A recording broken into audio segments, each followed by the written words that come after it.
அடுத்து கன்னிராசி.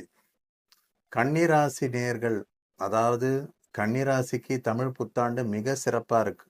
பஞ்சமாதிபதி சனி 7ல இருந்தாலும் கண்டக சனி, சப்தம சனின்னு சொல்லுவாங்க. இருந்தா கூட சனி ஒன்றும் பெரிய கெடுதல் கன்னிராசிக்கு பண்ணிட மாட்டார். சுக்கிரன் ஆரம்ப கட்டத்தில் 8ல இருக்கிறது கொஞ்சம் வரவேண்டிய அதிர்ஷ்டங்கள், வரவேண்டிய சுப நிகழ்ச்சிகள்லாம் கொஞ்சம் தள்ளி போகும். அதுவும் சுக்கிரன் ரிஷபராசிக்கு போன பிறகு கன்னிராசி நேயர்களுக்கு ரொம்ப சிறப்பாக இருக்கும். குரு 10ல் இருக்கிறது சிறப்பு கிடையாது.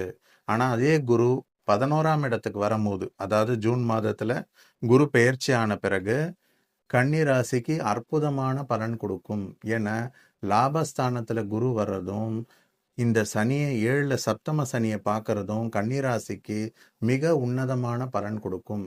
பல நாள் திருமணம் ஆகாதவங்களுக்கு திருமணம் நடக்கும். கல்வி தடையாக இருக்கிறவங்களுக்கு கல்வி சரியாகும். முக்கியமாக 5, 6 சனி ருணரோக சத்துருஸ்தானாதிபதி.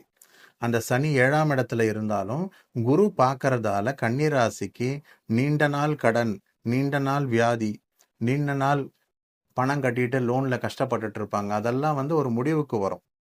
ஸோ கன்னிராசி நேர்களுக்கு மிக மிக உன்னதமாக இருக்கு. ஆரம்ப கட்டத்துலேயும் சரி, முடிகிற கட்டத்துலேயும் சரி, இந்த தமிழ் புத்தாண்டு ரொம்ப சிறப்பாக இருக்குது. ஜூனுக்கு மேலே மிக மிக சிறப்பாக இருக்குது.